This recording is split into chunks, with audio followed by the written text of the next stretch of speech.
श्री गणेशाय नमः। तो प्रिय बंधुओं, इस प्रकार से भीम ने उस दुष्ट कीचक का वध कर दिया और उसका वध करने के पश्चात स्नान आदि क्रिया करके भीम पुनः अपने स्थान को चले गए। इधर द्रौपदी, जो कि उस समय सैरंध्री के रूप में थी, सभी को उन्होंने ये सूचना पहुंचा दी कि मेरे गंधर्व पति ने कीचक का वध कर दिया है। तब तो राजा विराट और कीचक के अन्य जो 105 भाई और थे, वे सब हाथ में मशाल लेकर के और उस रंगशाला में पहुँचे।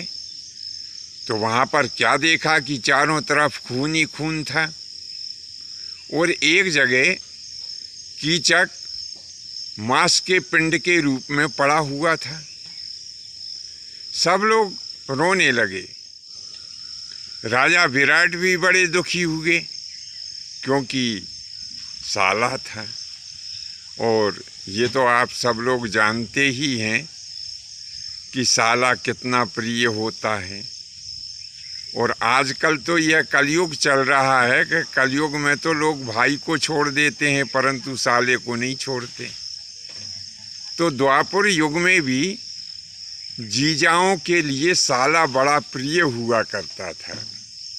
राजा विराट को बड़ा दुख हुआ। कीचक के सभी भाई रोने लगे।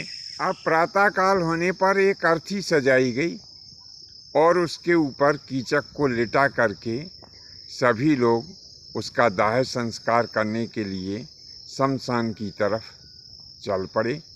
इतने में ही कीचक के एक भाई ने कहा कि अरे रुको, सुनो, वह दुष्ट आत्मा जो सैरंध्री है ना, जो कि देखने में तो बड़ी गोरी है पर मन की बड़ी काली है, इसी दुष्टा के कारण हमारा भाई मारा गया। अब ऐसा करो कि वो सैरंध्री को भी इसी अर्थी के साथ में बांध करके और ले चलो। फिर क्या था, लोग दौड़ पड़े और सैरंध्री उसको भी बांध लिया। तो हम पुनः एक बार आप सबको याद दिला दें कि द्रौपदी ही यहाँ पर विराट नगर में सैरंध्री के रूप में थी, जो कि रानी का दासी का कार्य करती थी। अब सैरंध्री को बांध लिया। कुछ लोग मारने पीटने भी लगे।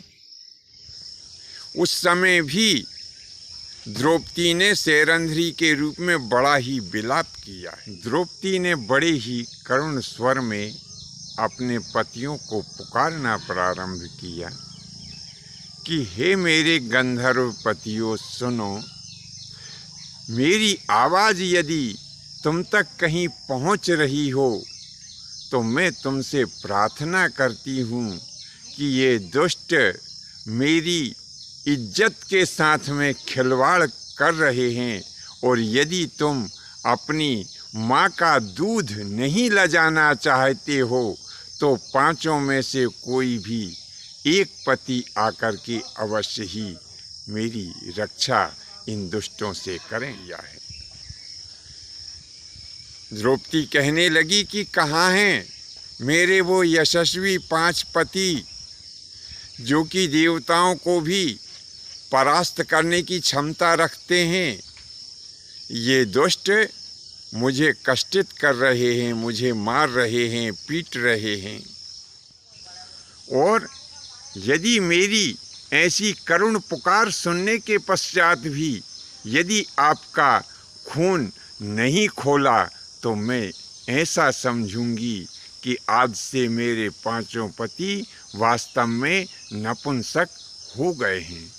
ऐसी करुणा भरी पुकार जब द्रौपदी ने करी तब क्या हुआ, यह दुखद सूचना रसोई घर में भीम तक पहुंच गई कि लोग सैरंध्री को मार रहे हैं, पीट रहे हैं, कष्टित कर रहे हैं।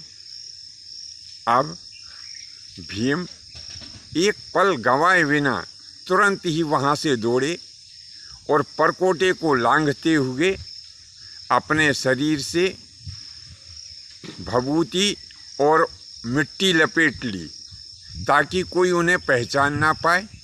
फिर जैसे कि त्रेता युग में भगवान हनुमान जी ने दुष्टों का विनाश करने के लिए वृक्ष उखाड़ लिया था, उसी प्रकार से यहाँ पर भी भीमसेन ने एक विशाल वृक्ष को उखाड़ करके अपने कंधे पर धारण करके और वहाँ पहुँच गए जहाँ की लोग कीचक की अर्थी को लिए जा रहे थे और शेरंध्री को मार और पीट रहे थे। फिर तो भीम ने एक तरफ से उन सब का दलन यानी संहार प्रारंभ कर दिया।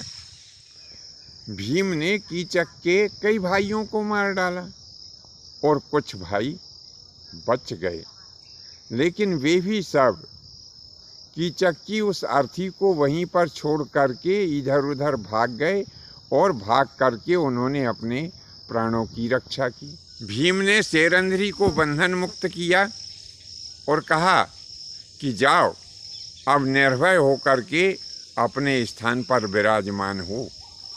भीम का ऐसा आदेश प्राप्त करके शेरंध्री वहाँ से चली आई और भीम भी एकांत में जाकर स्नान इत्यादि करके और पुनः अपने रसोई घर में चले गए। बाद में राजा विराट ने अपने वो जो सारे सैनिक मारे गए थे उन सैनिकों के साथ में ही कीचक का दाह संस्कार कर दिया। अब क्या हुआ, सारे विराट नगर में सब लोग शेरंध्री से भयभीत रहने लगे।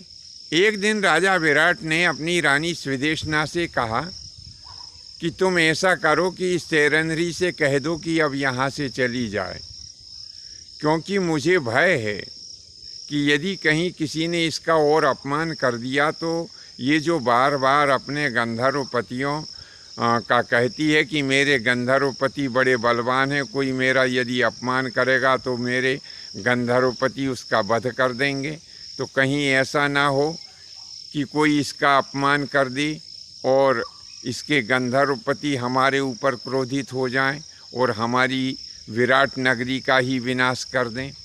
तब रानी स्विदेशना ने राजा विराट की इस आज्ञा को शिरोधार्य करते हुए और एक दिन शेरंध्री से कहा कि हे शेरंध्री, अब मैं तुम्हें अपने दासत्व से मुक्त करती हूँ।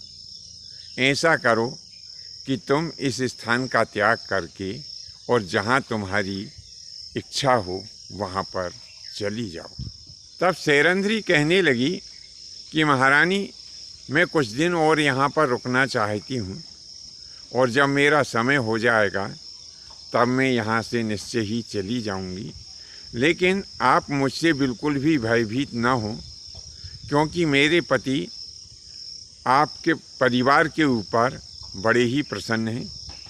वे कभी भी आपके राज्य का और आपके परिवार का कभी कोई अहित नहीं करेंगे, वे सदैव आपकी रक्षा करेंगे। ऐसा शेरंध्री ने रानी स्विदेशना से कहा। रानी स्विदेशना शेरंध्री की बात को मानते हुए और उसे कुछ दिन और वहाँ पर निवास करने की आज्ञा दे देती है। बंधुओं, आज के लिए बस इतना ही। शेष आगे की कथा फिर हम कभी आपके सामने लेकर के प्रस्तुत होंगे। आज्ञा दीजिए। धन्यवाद। जय माता की, जय परशुराम जी की।